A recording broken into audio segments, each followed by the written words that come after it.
is my great pleasure to introduce Dr. Nicole Lloyd-Ronning, who is visiting us from Los Alamos National Lab to speak about the imprint of gamma ray bursts over cosmic space and time. All right. Thank you all for being here, and thanks for those of you online. I hope you can hear me. We are at somebody who can't. I was a CITA fellow here actually from 2001 to 2003, and I don't know that I've been back since, so it's truly a pleasure to be back and see some friendly, familiar faces from my time here. Thank you for bringing the snow. You're so welcome. My pleasure.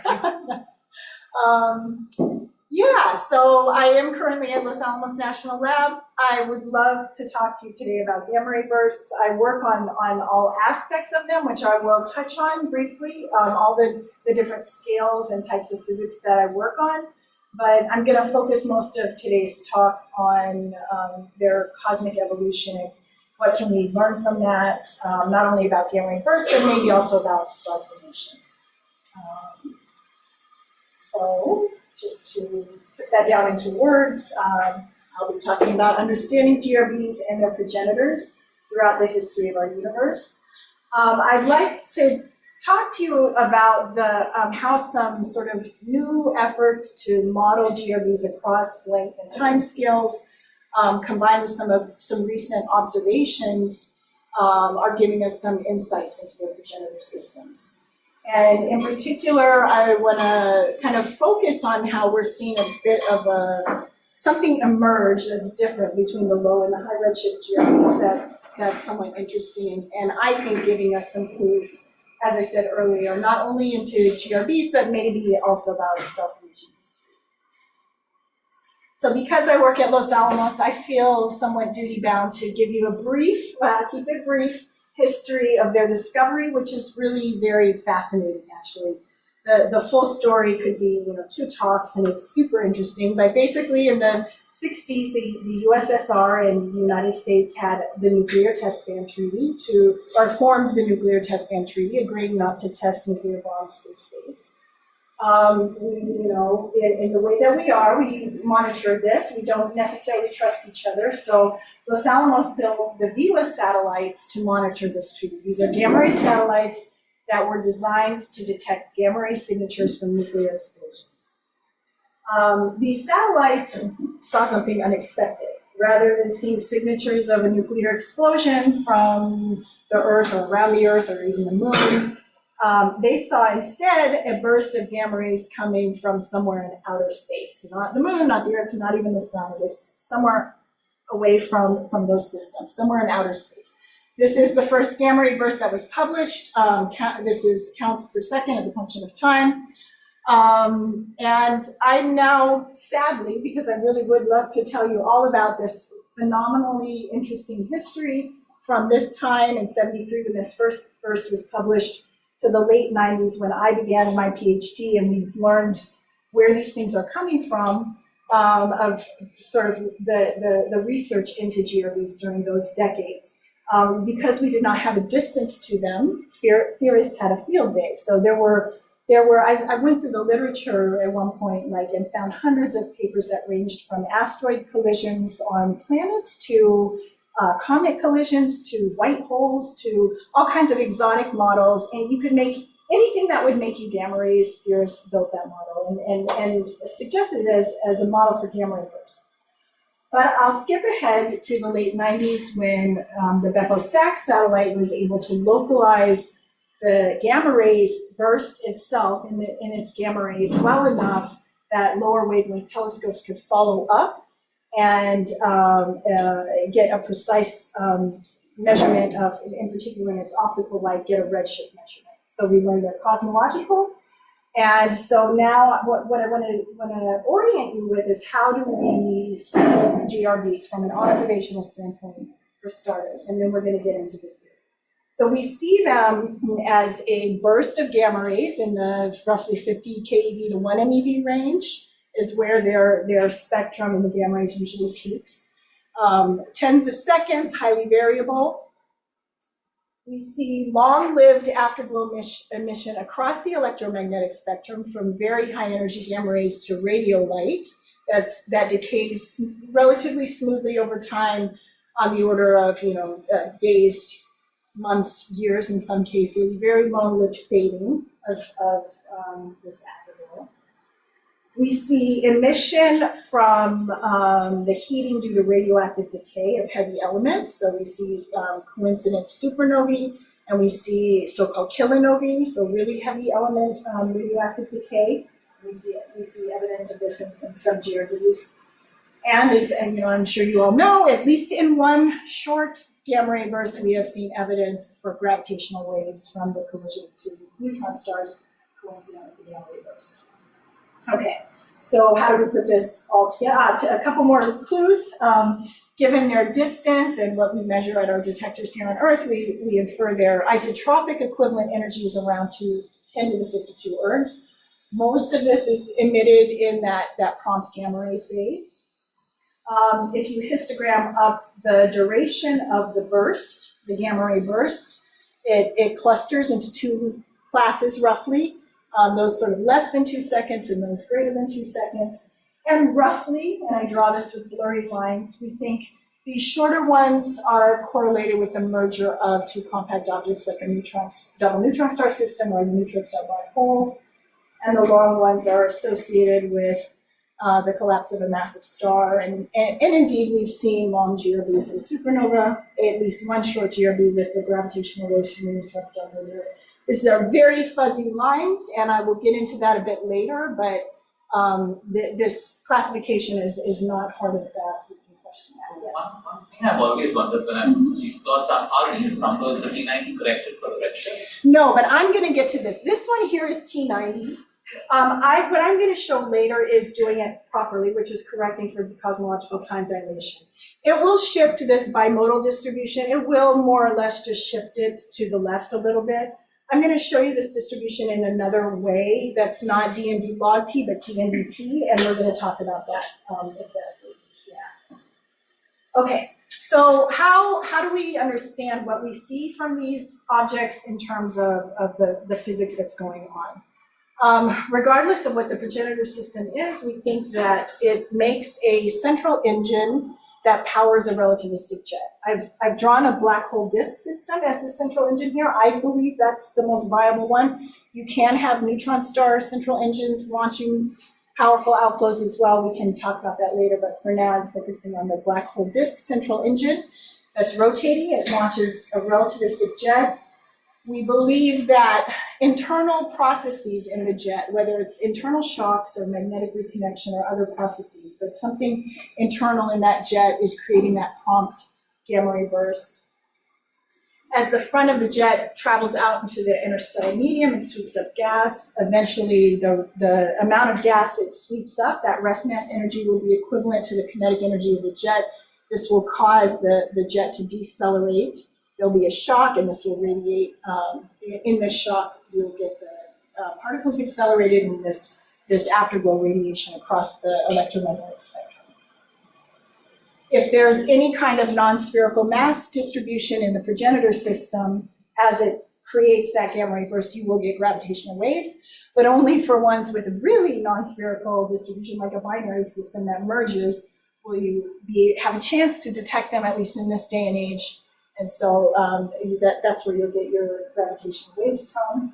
If you have neutron-rich material around the progenitor system, you can get this emission powered by radioactive decay from the creation and decay of heavy elements.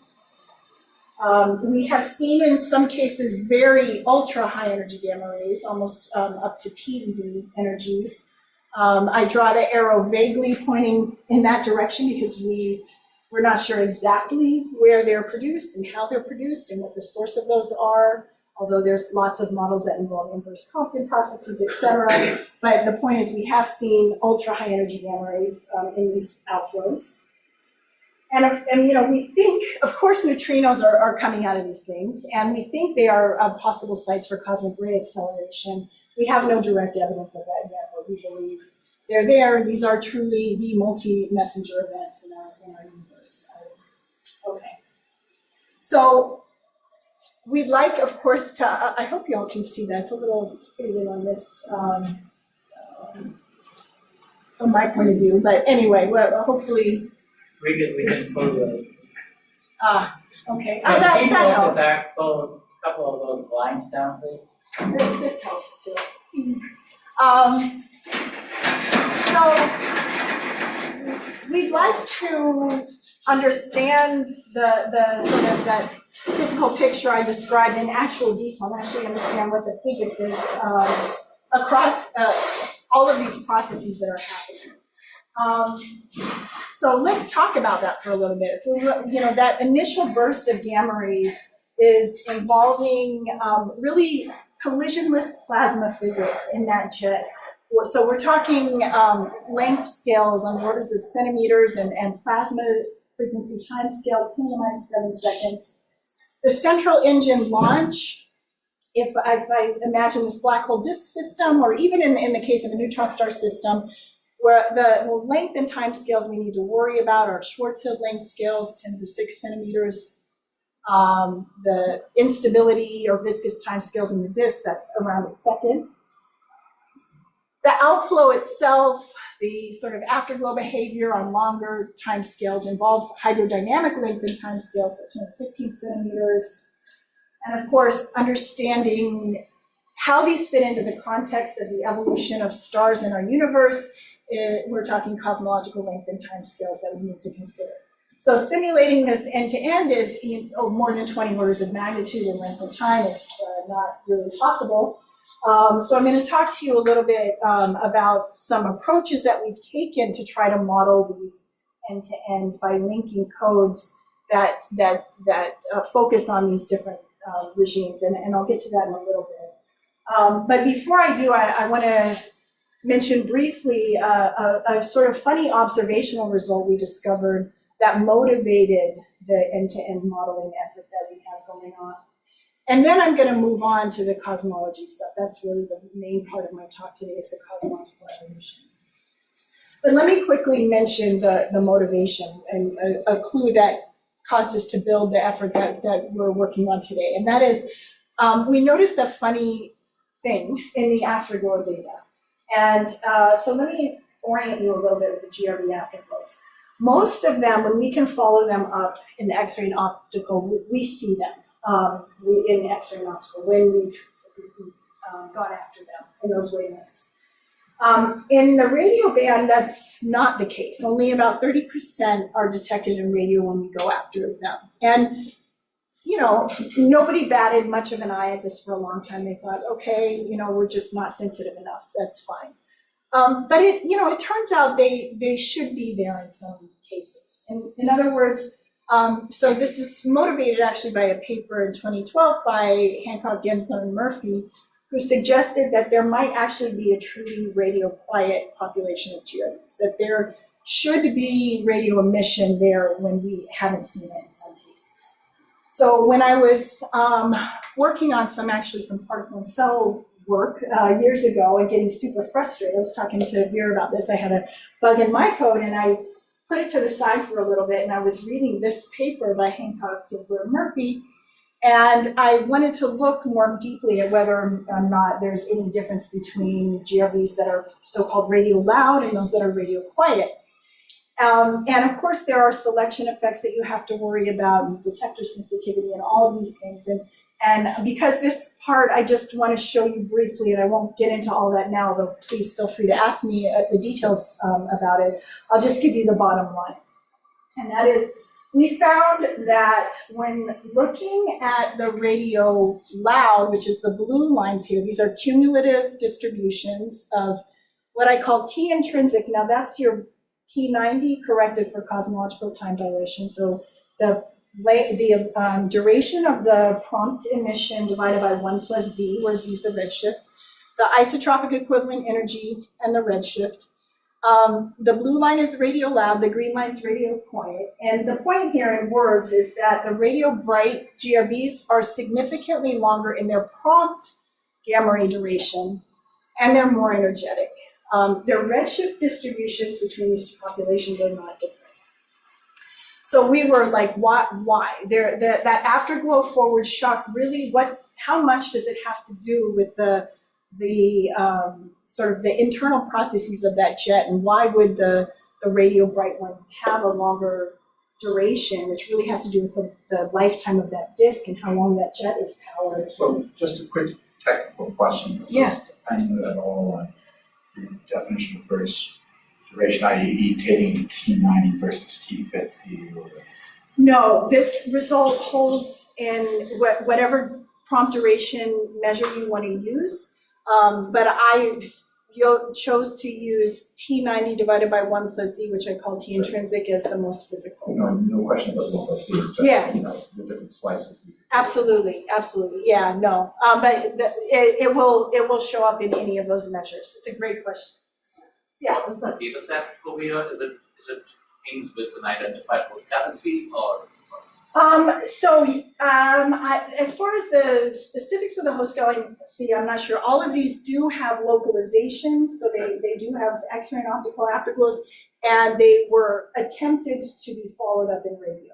And then I also took a selection of the brightest of those. I did some things to cut samples that fell close to detector sensitivity limits, so I was away from that threshold, and I was really doing a comparison that was what I hoped was fair.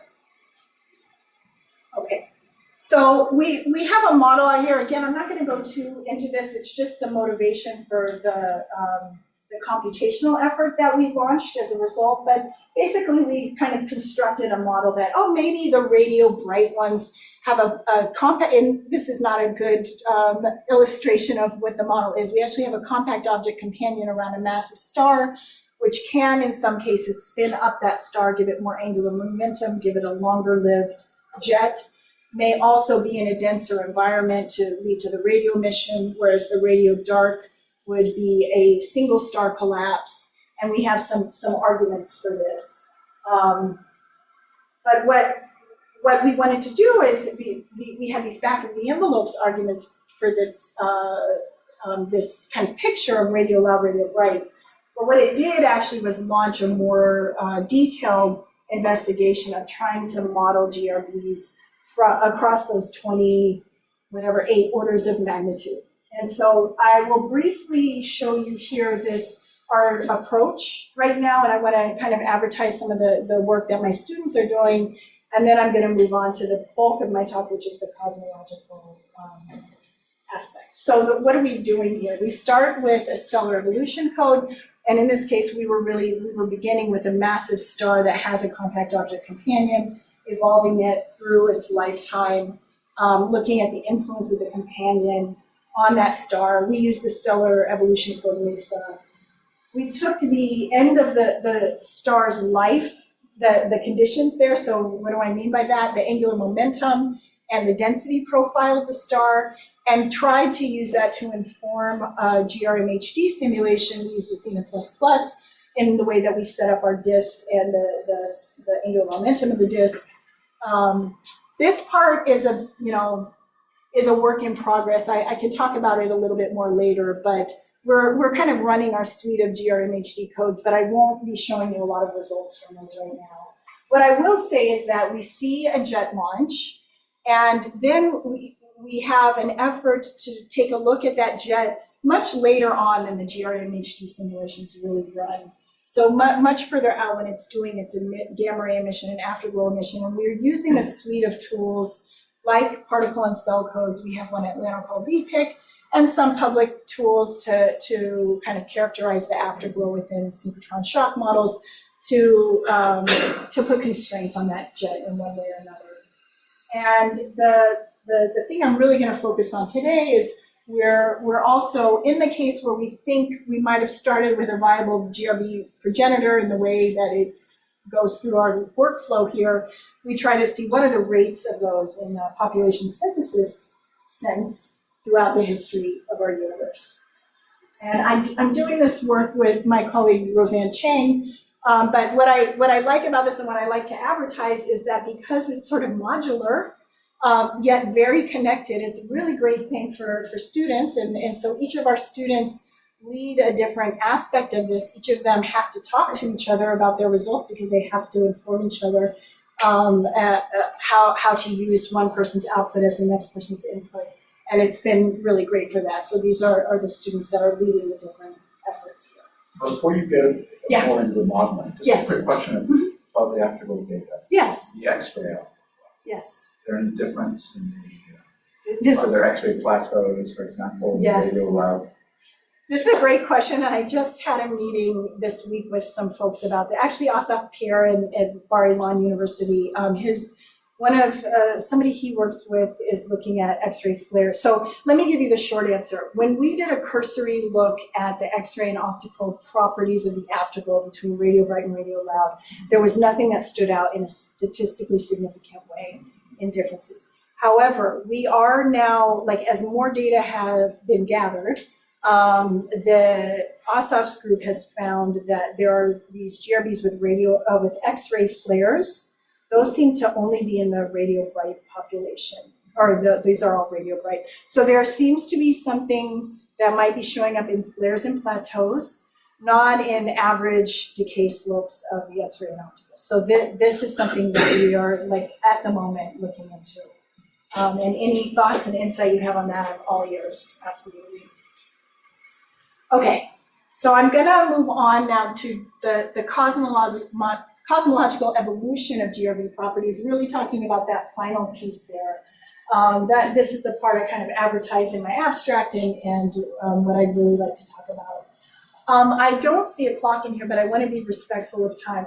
Okay, perfect. All right, this is great. All right, so why do we even want to do this? Why do we care about the evolution of GRBs over cosmic history? Hopefully we can get some clues to gamma ray burst progenitor systems. Hopefully we can relate them in one way or another to the star formation rate. And maybe we can learn something about that if we can be smart enough about the way we do that. So I want to start with there's several correlations that we see in GRB observables or inferables with redshift. And one that really seems to stick, and this is not only from my papers, but many people now have seen this, is a correlation between the isotropic equivalent energy and redshift. Now you might say right away, stop, like right there, that green line is a flux limit. And of course, like things are gonna appear brighter at high redshifts because that's how it works. We have a flux limit to our detector. We'll only detect the brightest things at high redshift. True, of course. We do correct for that, and we have corrected for that, and others have corrected for that in many different ways. And yet this correlation appears to persist and be there in the data. Just to show you, since it's kind of a messy plot, I just pulled it from a very old paper, but those yellow lines are GRBs that have post-galaxy metallicity measurements, and the yellow is higher metallicity, maroon is lower metallicity, the blue are just GRBs, nothing special. This is radio bright and radio dark, where radio dark are the red lines. This was just showing how those points show up on the E-ISO redshift plane. The point is, accounting for the detector selection, we think there is that correlation between isotropic energy and redshift, that bursts appear brighter in the isotropic energy at high redshift. But this is not actually truly, we don't believe this is actually truly that they emit more energy at high redshifts. It seems to be a result of the beaming angle of the jet. In other words, jets at high redshift appear more narrow than at low redshifts. The measurements are such, I can show you the data. So here's the visual of that. GRB jets are narrower at high redshift. And this is binned data, okay, so there's really like 140 points here, but I binned it to show the correlation. This is the functional form of it, and we think, again, trying our best to account for the selection effect of measuring gamma ray burst opening angles, and I can talk to you about that. It's a complicated process, but you can do it. And it seems statistically robust that there is an anti-correlation between the jet opening angle and the redshift. And in fact, the jet energy does not seem to evolve with redshift, the amount of true energy emitted by a jet. Okay, so two things. Why would this be, and why does it matter? So what properties of the progenitor would determine that jet opening angle? And you can imagine that,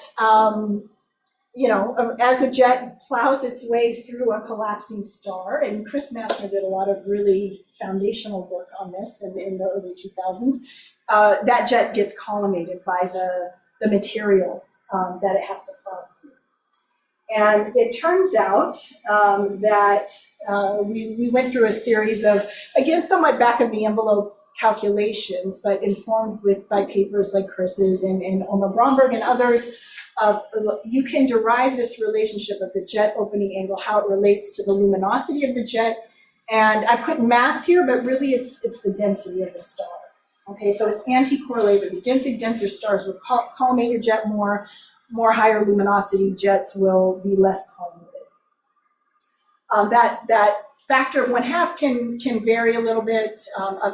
There are some models where you can maybe put it up to 1, but this is what I think is more conservative estimate. I have some arguments. There are papers published about top-heavy IMFs in the early universe. This is one model from 2008 that the characteristic mass of the IMF goes like 1 + c squared. It turns out that relationship actually fits our data very well, and I'm showing the characteristic mass evolving as 1 + c, 1 + c squared, and 1 + c to the 2.5. But if you take that evolution of the IMF in the context of our model, you can reproduce this anti-correlation between jet opening angle and redshift. Okay. I think, a more simple way to think about it also is at high redshift, you have lower metallicity stars. These are more compact. They are able to collimate your jet more tightly. So with this in mind, this is the part of why does this matter?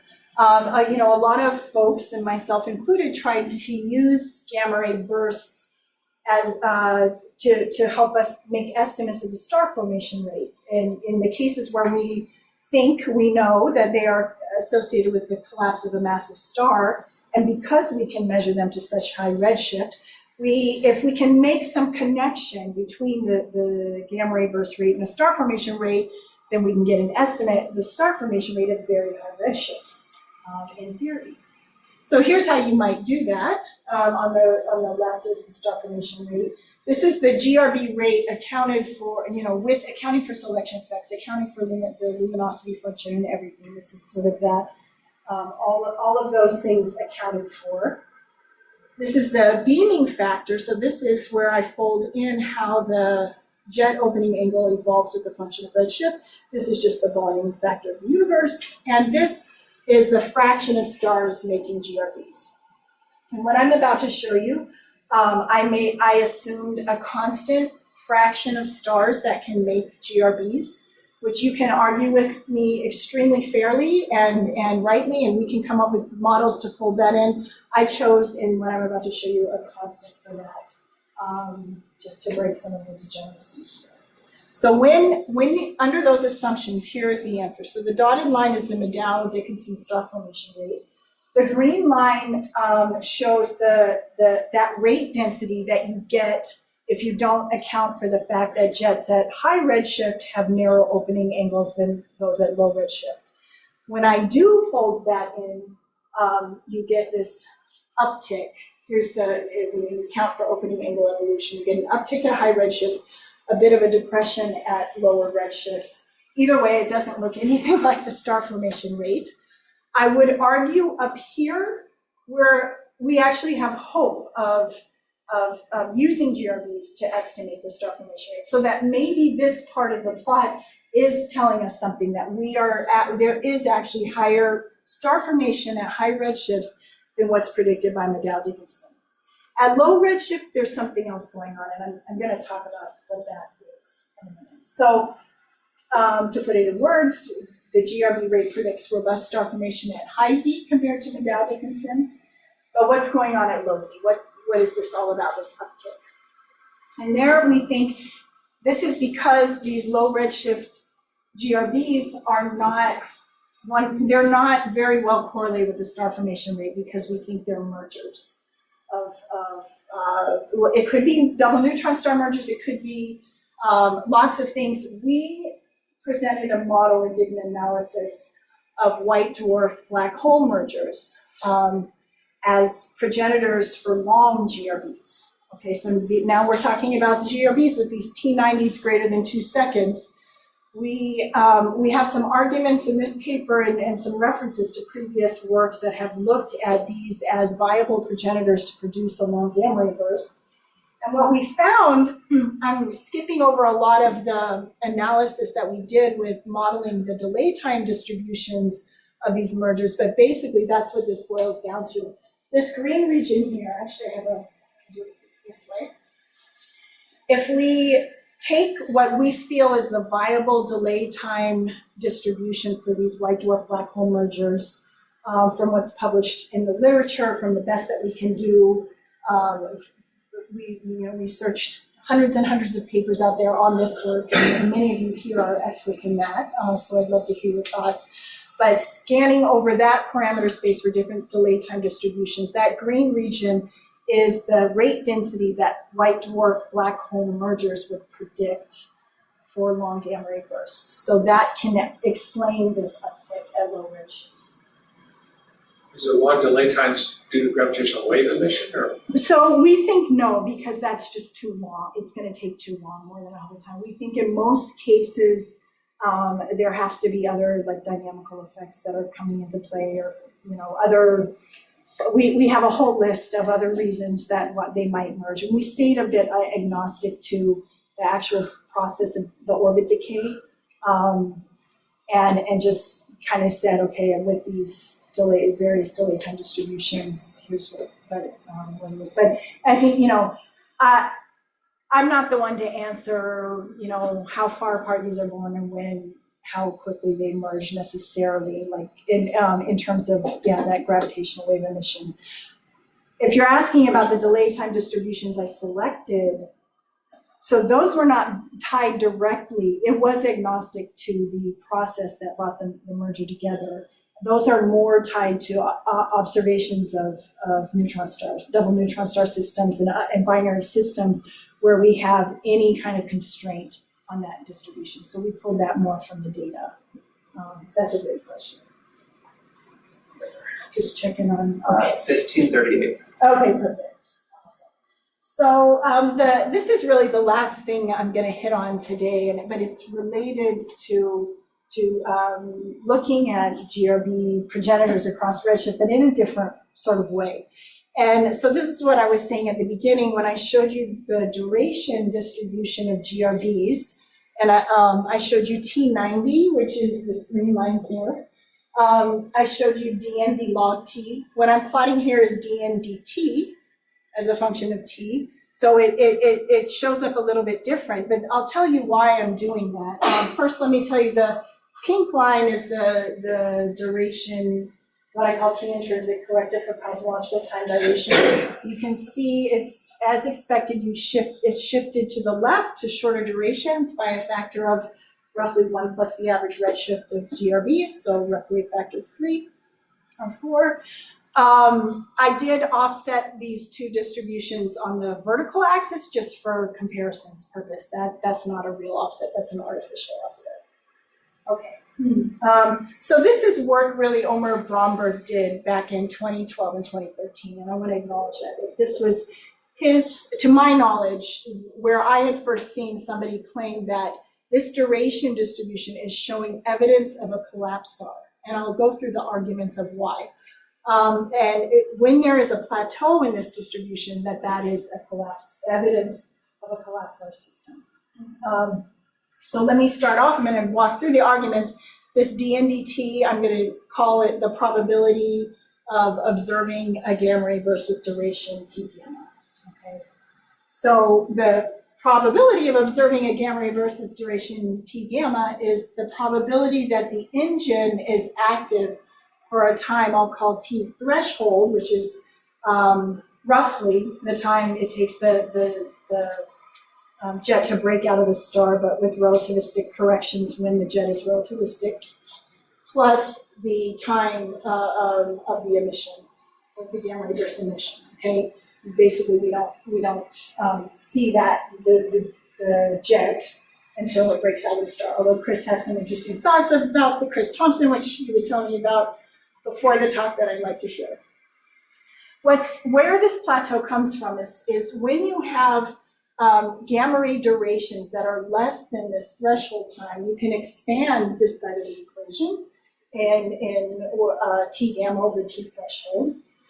And basically what you get then is that for this condition that T gamma is less than this threshold time, this probability of observing a gamma ray burst with duration less than T gamma is roughly equivalent to the probability the engine is active for this threshold time. And that is for, modulo variations in these threshold times, roughly a constant. Again, this work is Omer Bromberg's work that I'm just using. What we did recently together with Omer and Steve Perron joined us, we first of all just applied the cosmological time dilation correction because we just wanted to have a look. What does it look like? Great, it shifts. There was nothing too shocking. What was more interesting to us is that when we took that duration distribution of that T intrinsic and separated it into low and high redshift classes, let's say, above a redshift of, I took 2.2 here, but roughly 2, or below roughly 2, you see the plateau in the high redshift distribution and not in the low redshift distribution. Okay, so for one, and this is what I just said, the plateau is not evident in low redshift GRBs. It seems then, under the arguments I gave on the previous slide, collapsars dominate at high redshifts and mergers at low redshift, regardless of the duration. Now, another classification people have done for a long time, besides long and short GRBs, is hard and soft. So it's usually long and soft, short and hard. Those are kind of how they separate roughly. And indeed, Omer again, and we did it here in this recent paper, showed that soft GRBs show a plateau and hard GRBs don't. And this would suggest that soft GRBs are dominated by collapsars and hard are dominated by non-collapsars. But once again, if I took my soft sample and I separated it by redshift, I find that plateau is only present in the high redshift sample and not the low redshift sample for only soft GRBs. So what this could suggest, because the plateau is not evident in the low redshift soft GRBs, there is a population of soft non-collapsar progenitors at low redshift. Just to should we be plotting here DNDT versus DND log T? DNDT versus DND log T? No, as opposed to. As opposed to, I believe yes. Yes. Well, in this particular interpretation, I think basically there was, the absolute numbers of bursts, though, at small t are suppressed by a factor of t. Yeah. Which makes it look flatter. Right? Yeah. The other thing I was going to ask though is, Or actually makes it rise. In case where you actually have a plateau here, multiplied by t in it would cause the green curve to rise toward 10 seconds or 30 seconds. but your previous slide was sort of hinting that the mergers tend to be harder, but that's not a true statement. That's right. That's right. So I disagree with that statement that mergers tend to be harder. I think there are hard mergers, but what I'm arguing is that I believe there are, I won't call them mergers, I'll call them non-collapsars, not collapsars that are soft. So yeah, probably mergers. So now you're talking about 3 different sources. Yeah. Which is the way astronomy Yes, goes. which is the way it goes.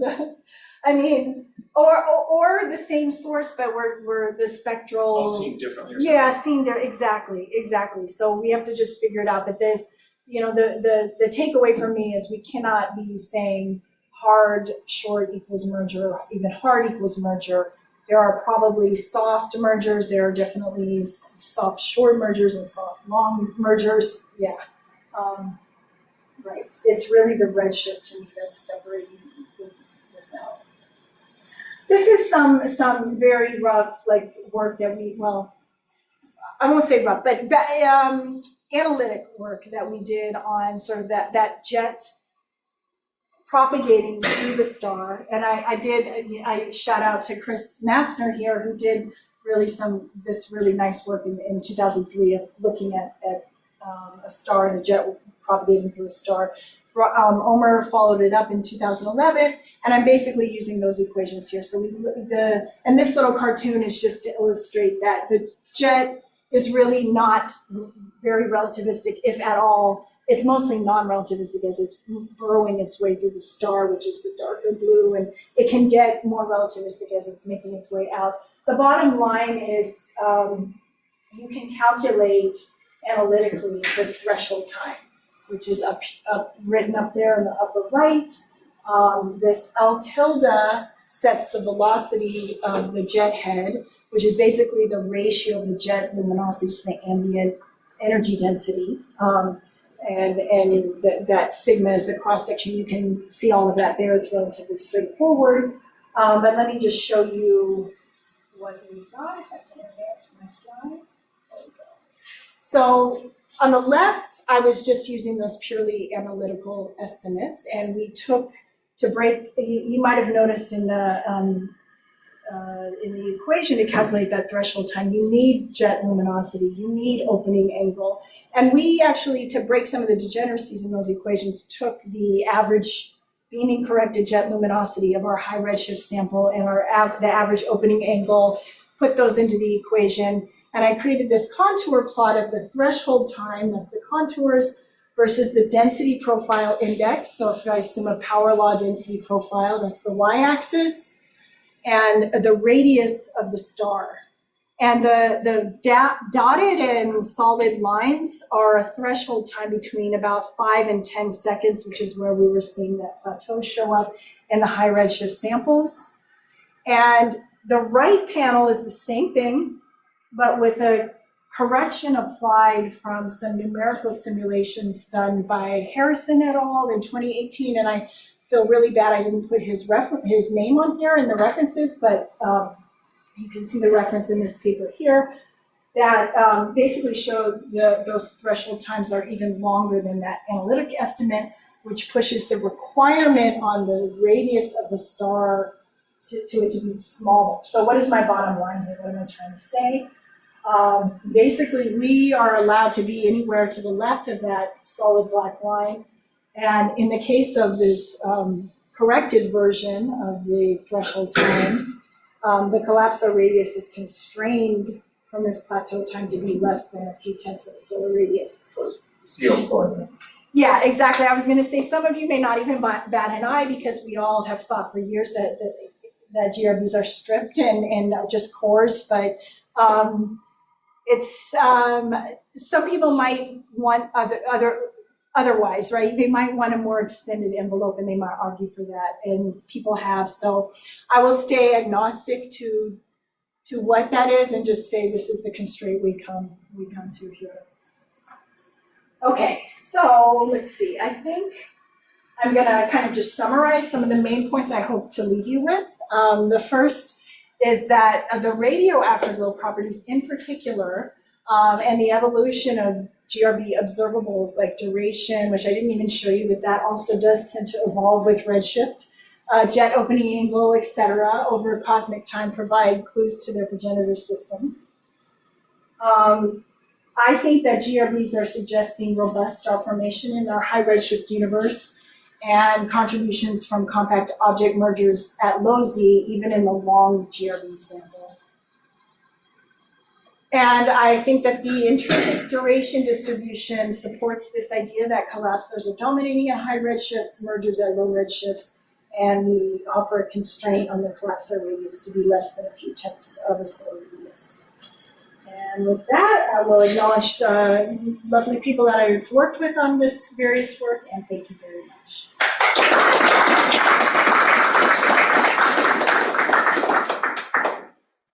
the opportunity to ask some questions already, but if you have any further questions, please ask them now.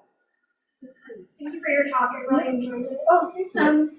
Your prediction that using the GRB rate, the star formation rate, is higher than Dickinson predicts at high redshift, could that be an artifact of the progenitor formation rate of GRBs being more efficient at high redshifts?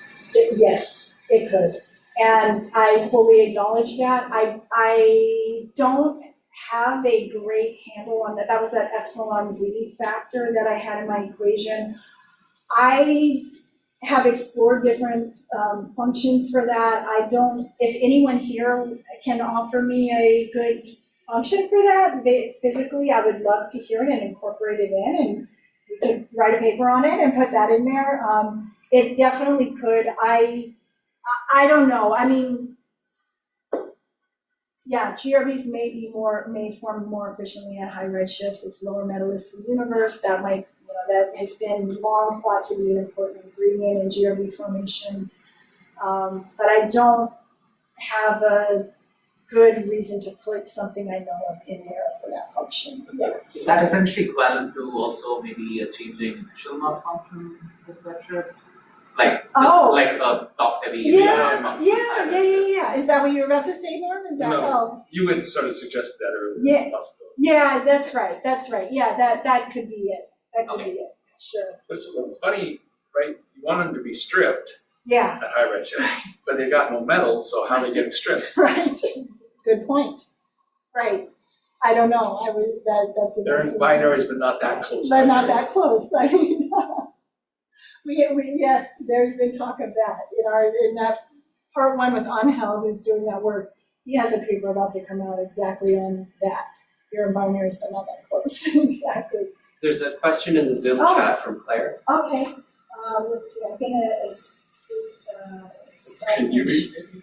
I'm not actually. Oh, you can't. I'll stop. I'll go to it. Let's see. So Claire asks, does the merger delay time agree with the picture that mergers are mostly at low redshift and not high redshift? Yes, Claire, it does. Absolutely. I'm sorry, I lost the screen somehow. I don't know how or why.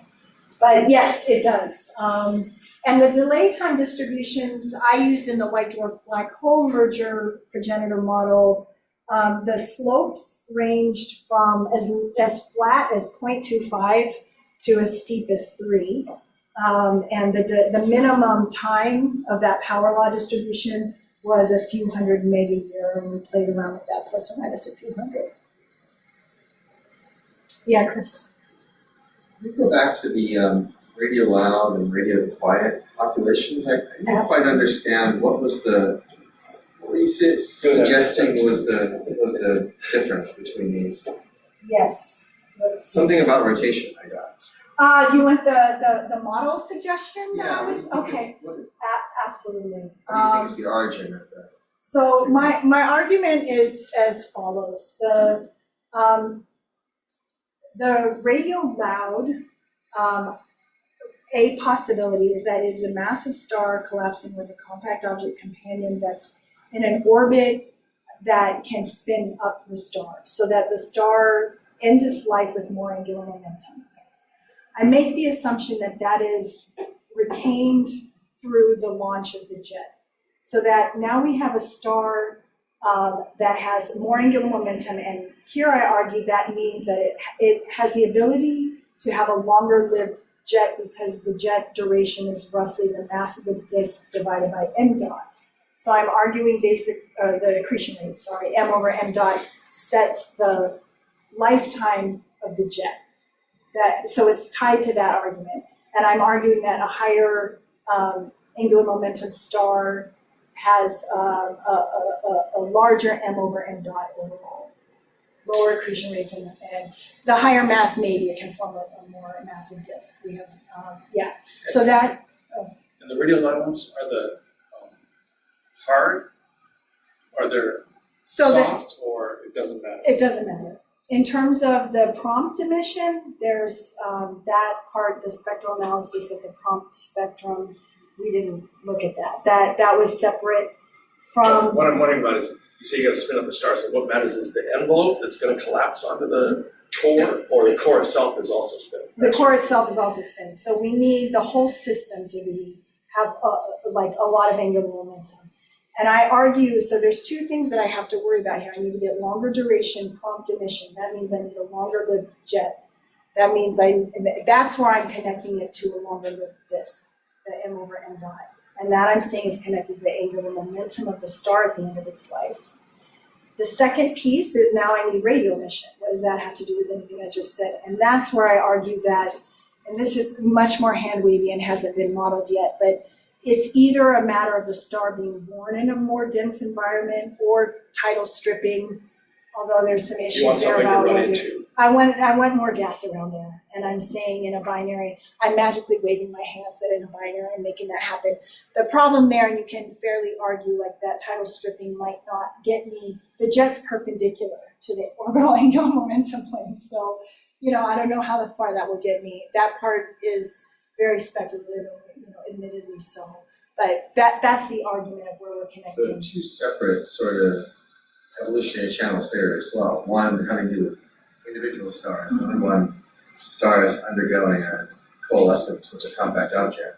Yeah, And right. so you wouldn't expect the rates and redshift evolution to match each other. So Right. So to be clear, there's no merger happening in these radio dark. The companion is just giving it angular momentum, but the burst is the collapse of the massive star. Okay, and then the radio dark are a single massive star collapse. So there's not. So you don't need the merger to stimulate the collapse. Correct. It's collapsing independently. So there is a parameter space, and we have done some of the pop synth homework and stuff and the rates actually make sense, from what it looks like to us, that there are these systems with a massive star and a compact object companion. There are enough of them that could exist. Again, the companion is not merging. The massive star piece of this system is collapsing to create the GRB. But that companion is there to give it angular momentum, basically. Why does it need to be compact? Oh, that was basically to get it close without having interaction, right? Yeah, but that means it blew up. Yeah, you're and right. still stayed close. You're right. So there's a lot of space in that binary population space to play with there. This is one kind of toy model we go with. One argument for why you might have CO core generators for long GRPs is that you need to get a companion close enough. Yeah. That the tidally spun up, I went through this myself on paper one time. Tidally spun up primary that collapses in the binary orbit has enough angular momentum to form a supporting disk. Okay. And if the primary is a sealed core, it's just possible. It's the helium core. Yeah. It's not, because the primary is too wide. Yeah. And you were imagining the secondary was also a collapsed star, or could it have been a main sequence? Well, it'd have to be compact enough to orbit around a sealed core, yeah. Right. I checked what I said in my paper, but I figure it's probably actually a compact. Anyway, I mean, there is an interesting fact that you tend to see an association, for example, in the distribution in host galaxy, right? More with type 1c supernovae rather than type 1b supernovae. It's not obvious that the helium core could, in principle, produce a gamma. Right, but we So don't see evidence there's of something it. about the angular magnetic exchange in the binary that might be involved. Yeah, So that's a great point. it really deserves more thought. Yeah, that does, you're right. That's a really good point, yeah. But can I ask you a more technical question? Sure. So you're arguing the higher redshift jets are narrow. Yeah. And of course, you did go through the constraint that, well, for a given signal to noise, right? Right, yeah. Because, of course, the narrow jet is brighter, and so at higher redshift, it would be more visible. And so Yes. So with that, We truncated our observational plane in that way and accounted for that to the best of our abilities. I mean, the jet break, the whole jet game of, inferring the opening angle, and obviously I'm extrapolating it to or intrapolating it, let's call it, back to the jet, the breakout, and kind of assuming it's retaining its opening angle. There's a lot to argue there, right? That is that true or not? And then of course the observations. The observational part, I really tried to be rigorous about those types of selection effects, and I think the effect is there. Whether or not I'm justified in going back all the way to the central engine or I don't go back even that far, but to it going through the star and inferring about the physics, you can argue with me for sure. But it's a possibility. And there's arguments, and we do cite works that have looked at that jet once it breaks out and whether or not it retains its opening angle. And this is one of the things when we were talking before the talk. If it's too highly magnetized at that point, I think it can't accelerate very efficiently. Bulk acceleration, it can't get very relativistic. There's a lot of sideways expansion in those cases. So maybe. Okay, well, I want to hear everything. Okay, I would love it. Did you have a question, Peter? Well, at the risk of keeping people from their cookies. Oh. You had a cartoon early on with the head of the jet and the internal shocks. Was it the internal shock that was the prompt emission? Yeah. So my question then is, why is there only one internal shock that gives you a prompt emission? Oh, there's not. That's a bad cartoon on my part. If I'm pointing that arrow, there's many. Each pulse, that's right. Each pulse is meant to be a separate. Yes. That's right. Okay, so there's a whole bunch of. There's a whole bunch of those. That's right. Yeah. Does any of that have to do with the breakout from the star that it might have been inside? People have thought about that. I believe that it's more connected to the central engine and that variability of the disk and accretion rate sets kind of the variability of the outflow that like different velocity shells that might internal shock. Some folks have looked at like kink instabilities in the jet as being able to produce that variability, but it actually doesn't work so well to my understanding. I think it's pretty, to me, it feels pretty solidly connected to the central engine variability. Yeah. Well, that was an early argument for the internal shocks. Right. Perfect arrow levels. Okay. But very low. Outflow.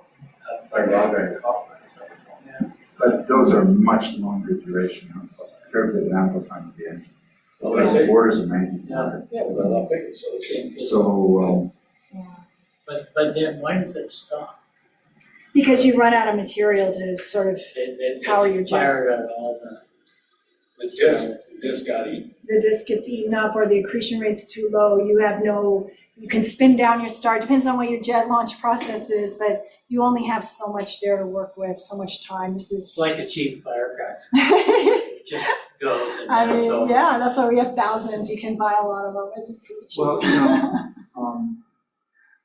add a contrary note here, when you consider the collapse dynamics, there's a well-defined time scale to go up at least 3 solar masses, collapse at the center where you have to form a ball. Yeah. And that is about a second. It's not 10 seconds. Okay. So the argument often has been, bounces of course off some of the Israeli jet community, people writing these papers over a long period. Well, the argument has been, well, okay, stuff keeps falling in and it takes some time to go up, which could be. Yeah. But an interesting alternative possibility is that, in fact, you have a different geometry, and that there's a magnetized component, but it's held back for a while by a slower component, and then it breaks out. Okay. So the duration is determined by the spherical delay, Okay. the slower component. Is the slower component the outer parts of the star? Yeah, probably derived from the other parts. Okay. So I had some comments and some papers with Okay. Ramadi Gill about this. Yeah, And the dynamics still hasn't even worked through, okay, for this, the very, say, strongly magnetized rarely tailored signals. yeah, But one number you do have to go on yeah, is, the distribution observed of pulse widths. yes. And that's 4 a second, Yeah, that's right. which is about the class. Yeah, that's interesting. So Yeah.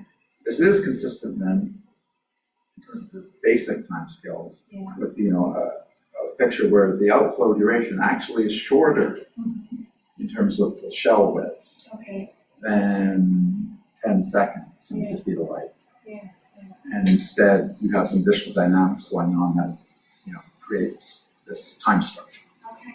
So Yeah. the question is how one really tests this. Yeah, well, I mean, I like the idea of digging into the, under the light curve structure. If we could do that really well and right, maybe there's something there. I mean, one of the hints, of course, long-time hints,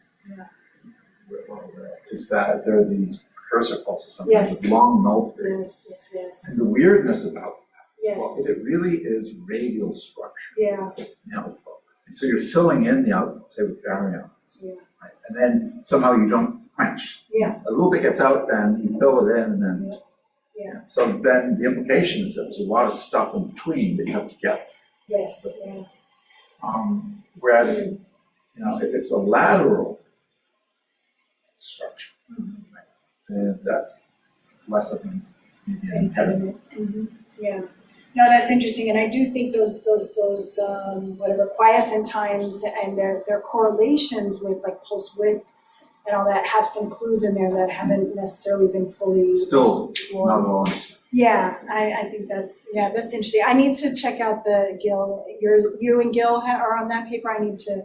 Yeah, I was just talking with Roman D not too long ago. I should have remembered that. But yeah, okay. I think we should Yeah, move I'm so on to sorry. cookies, so let's please give Nicole a round of applause.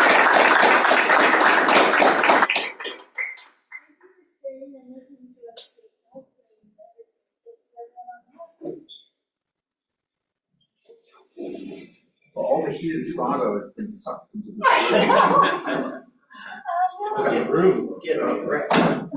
Oh, I'll let you out. you have like 2